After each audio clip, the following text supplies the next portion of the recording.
Bismillahirrahmanirrahim. Assalamu alaikum wa rahmatullahi wa barakatuh. Yes, it is not a course, it is not certification, nothing, only just orientation program. So first of all, I would like to introduce myself. My name is Aziz Rahman, as Mufti is a title due to specialization in Ifta and Fatwa and Sharia and Law.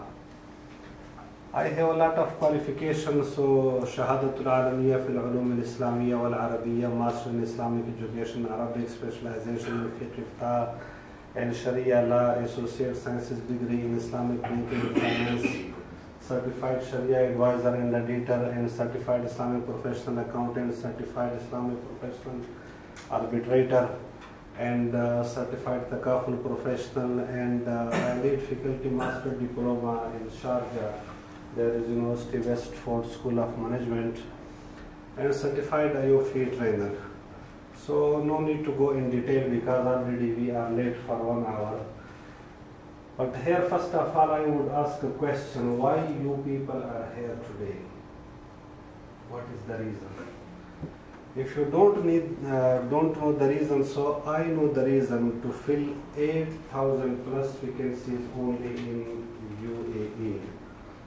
Unfortunately, the system is not working, and if you go to Google and search only just vacancies in Islamic banking, so you will find Gulf News report and survey, and according to Gulf News, 50% need will increase in 2015, and unfortunately, qualified people are not available in the market for recruitment in the field of Islamic banking and finance.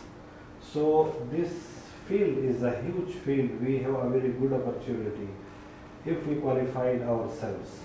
Inshallah, I will try to explain to you that a person qualified from Islamic banking sector can work in conventional plus Islamic. So you are opening both doors for you. In Islamic banks with high salaries, with good opportunity, very beautiful environment, ethicals and justice, and you will be happy with your job, inshallah. While in conventional, yes, if you announce only one post, you will find a huge amount of people. But then, as my friend told me before this Eid, there was an interview for one of very famous bank. So he said that for salesmen, conventional bank manager were applying, and they were coming to be salesmen in Islamic banks. So in Islamic banks, there is a huge shortage. And inshallah, I will try to explain this idea, and most of the people, I know Mr. Abid, I consider him like my teacher, my ustad, so I feel some. So a question, then what is the relation between the religion Islam with the banking sector? Islam is the religion and bank is bank. What is the relation of Islam with bank?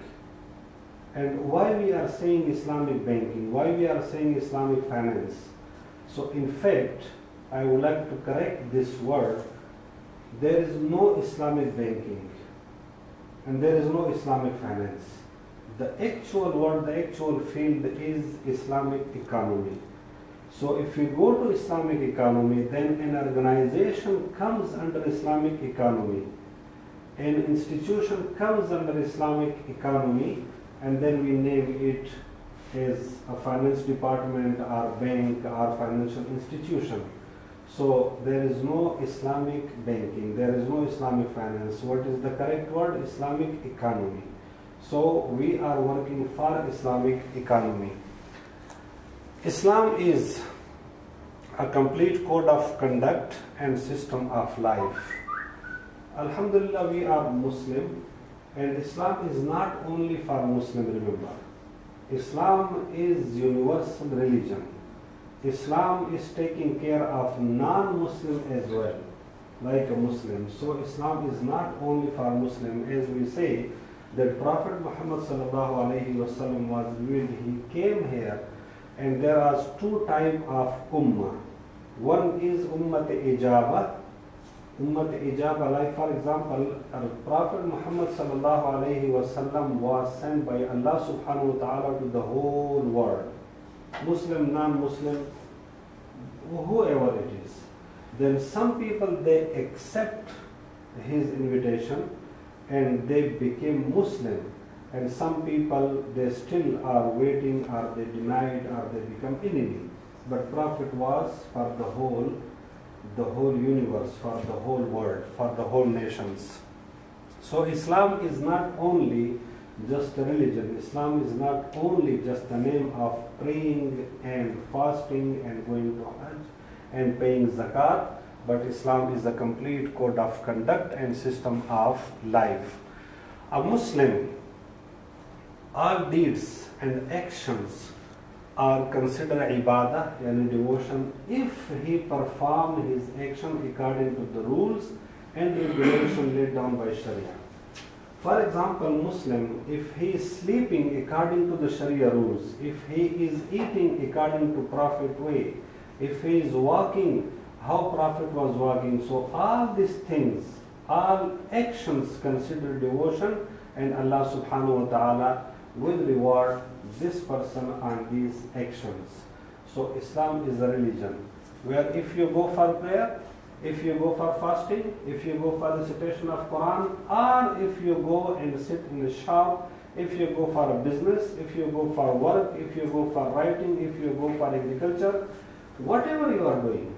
But if you are doing your job according to Islamic rules, you will be rewarded by Allah subhanahu wa ta'ala. Even sleeping, even go to washroom, even go to eat or to drink. So, when we go to business area, in business and finance, when a person needs to open or start his business or to open or start his financial activities, we have three stages. From where to get money? Question number one. Question number two, where to invest money? Question number three, what to do with the surplus? If there is any profit, any surplus, what to do? So surplus is coming later on, so surplus is not our area. Where to get money, where to invest money, these two areas are called financial decision and investment decision. In all our business area, in all our business activity, in all companies, when we are going to open companies, these two questions are very important.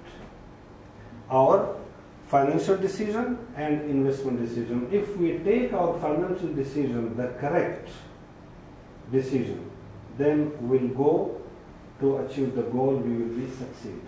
Also, if we invest our money in a perfect way, and the same is said by our Prophet sallallahu alaihi wasallam, that on the day of judgment, Allah subhanahu wa ta'ala will ask a question, from where you got money, where you invest your money. These are the two questions. And all Muslims are liable, accountable for these two questions. Financial decision, maybe we start our work with debt-based transactions or equity-based transaction. Then to invest our money, maybe in long-term transaction or in short-term transaction. For all these four areas, of course, there is Sharia guideline, there is Sharia principles, there is Islamic rules and regulation. What are these rules and regulation? Now just I will tell you a short story. Father and son, they are traveling and they are going for a business. They have some capital in shape of cash. They have some dollar notes in shape of cash. So if you see, the weather is very cold and they are going, and of course the old man is very tired, looks from his face impression. So the father requests his son to make a cup of tea. Son was like a young boy. So what he thought, he started burning dollars and started to cook a tea for his father. Yes, he is obeying his father, burning dollars, and he is cooking tea. But when the tea is ready, then what will be father's response? What the father will say? What the father will say? You remember there is a gun in the hand of father. Sah in first picture. Huh? Or he will slap a son. But if the father is good father, educated father, so he will advise his son how to use money. He will advise his son how to use money. And how to use money, this called in Sharia mu'amalat. In Islam, this called mu'amalat. How to use money. Now, what is the role of Islam in Islamic banking industry? What is the role of Islam in Islamic economy? Islam just advising us how to take investment decision and how to take financial decisions. This is the role of Islam. There is nothing else. We are just human beings. We are living here. There is nothing different to go and there is a special Islamic banking sector, there is a special industry and there is a special thing. No. Just what is the role of Islam in the whole industry? To advise us how to use money. How to take these two main decisions perfectly and correctly. So, Islam is the name of three things basically. Number one is aqaid, number two is akhlaq, number three is sharia. Aqaid means belief. In belief, all people are free. Islam advises us we cannot force anyone to adopt my belief. All people are free. Akhlaq means ethics, morality. Morality and ethics are common, like Muslims believe in honesty. So what about non-Muslim? Do they believe in honesty? Of course. Muslim believe in truth. Non-Muslim also believe in truth. So akhlaq or morality or ethics are common. So these are not the areas to discuss. What is Sharia? Sharia is the name of two things, ibadat and mu'amalat. We are not talking about ibadat. What are mu'amalat? Mu'amalat are three types. Our political activities, our economical activities, our social activities. These three areas come under mu'amalat. It means if you go for politics, for a country, to rule a country or in government level, Islam also advises us how to be a ruler. If you go for economical activity, for business area, Islam advises us how to do your economical activity. If you go for social activities, how to be with my wife, with my parents, with my kids, with my brother and sister, with my colleague, with my neighbors, with environment, with the whole people, with the whole world. How to deal with, how to conduct with, all these things. So Islam advises us. What is our area? Our area is our economical activities. Our economical activities is the name of our financial and takaful activities. Of course, you know about takaful. What is takaful? There is no insurance in Islam. Insurance is conventional because if I am not sure for myself, I cannot give you surety. But we have the similar product, we have the similar system in shape of takaful. So takaful is joint responsibility, takaful is solidarity, takaful is to help each other, but takaful is not insurance. We have our own product, similar is insurance, but insurance is like riba, gharar, gambling, all these things are in insurance, but takaful is free of these all problems. There are masalih mursala and maqasid al-sharia. Sometimes sharia said do this, sometimes sharia said do not do this. Why?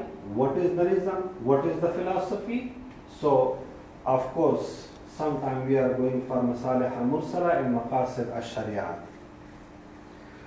Importance of economical activities in the life of a Muslim. Business and trade is the lovely occupation of Muslims. Why? Why? Miss, you have the answer. Rajeshwari, you have the answer. Forgot? Because Prophet Muhammad, peace be upon him, was a trader. And he was doing business before his prophethood and after his prophethood. He was doing business with the richest woman of Arab at that time, with Hazrat Khadija radiallahu ta'ala anha. After that, we know about Ashra Mubashara. There are 10 companions which were rewarded, given good news in this life that they will go to paradise. 6 out of these 10 were millionaire at that time, like Abdurrahman ibn Auf, Zubair ibn al-Awwam radiallahu ta'ala anhu. When they died, so before last year in Ayufi, it was calculated that their inheritance were about $11 billion equal with today currency. 11 billion. Bank Hilal was started with 2 billion. And only just Zubair ibn al-Awwam was having at that time $11 billion wealth at that time. So, business is a lovely occupation of Muslims, and Islam spread to the whole world due to business, nothing else.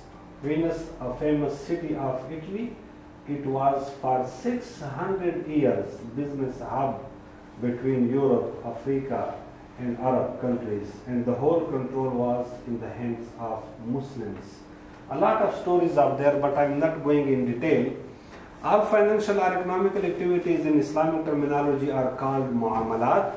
All ibadat are dependent on mu'amalat, but now we have to define what are mu'amalat and what are ibadat. We have 2 types of relation. Relation number 1 is our relation with my Creator. Al-alaqa ma'al khaliq. My relation with my Creator, with my God. On the other side, I have relationship with the creation. In creation, except God, all things are coming. Maybe human being, maybe plants, maybe environment, maybe animals, maybe all things. So relationship with creation and relationship with Creator, these are 2 things. Ibadat, our relationship with Creator, it's personal. So we cannot do anything with this. But what about relation with the creation? So my all personal ibadat, my prayer, my recitation of Quran, my Hajj, my Umrah, my all charities are dependent on my mu'amalat. And in mu'amalat, basic things is my rizq, what I am eating, my food. Like Prophet sallallahu alaihi wasallam is saying, if one morsel of haram one person is eating, his 40 days all ibadat are multiplied by 0. Rejected, not accepted to Allah subhanahu wa ta'ala, refused. Prophet sallallahu alaihi wasallam is saying some people are coming to Maidan Arafat to perform Hajj, and they are saying Ya Rab, oh my Lord, but there is no reply from Rab because he wears the cloth is haram, money in his pocket is haram, food in his stomach is haram. So there is no value for his ibadat, for his devotion. So all my ibadat are dependent on my financial activities. After that, the question is coming, and this is a very general question, a very common question, that yes, if we have our financial activity, if I have business, then why I need Islamic banking? Already we have conventional banking system. Conventional banking system is established from 600 years. But my question is, anybody can define bank Where we keep our deposits. where people keeping deposits. So in history of Islam, who is the first banker? Prophet Muhammad sallallahu alaihi wasallam, because he was famous in Makkah like the name of Amin and Sadiq. People were keeping deposit with Prophet Muhammad sallallahu alaihi wasallam, and he was very famous before prophethood, after prophethood. Then the first check, travel check, was introduced by the uncle of Prophet Muhammad sallallahu alaihi wasallam, Hazrat Abbas radiallahu ta'ala anhu, because he was having his business in Medina and in Basra and Kufa in Iraq. So when people were traveling, he was giving travel check, he was taking deposit here, and because to be on safe side, to be safe on the way, when he reached there, he was presenting this draft, this check, and he was receiving money there. We have two types of account, current account and saving account. Current account was introduced by Zubair ibn al-Awwam radiallahu ta'ala anhu, the famous Sahabi, the famous companion, and he was doing his business, ijara, leasing. Sayyidina Khadija radiallahu ta'ala anha, the wife of Prophet, she was having property in Makkah and she leased out this property. So a lot of examples are there, and business was established at that time. Like for example, benchmark. Benchmark was introduced in the stage of third Khalifa, Hazrat Usman radiallahu ta'ala anhu. Profit control and profit rate was introduced in the time of Sayyidina Usman radiallahu ta'ala anhu, the third Khalifa. Even trade license, we are saying now trade license, but at that time the permission to sit in the market and to sell something was introduced in the time of second Khalifa, Hazrat Umar radiallahu ta'ala anhu. And even he was coming to market and he was checking the rate.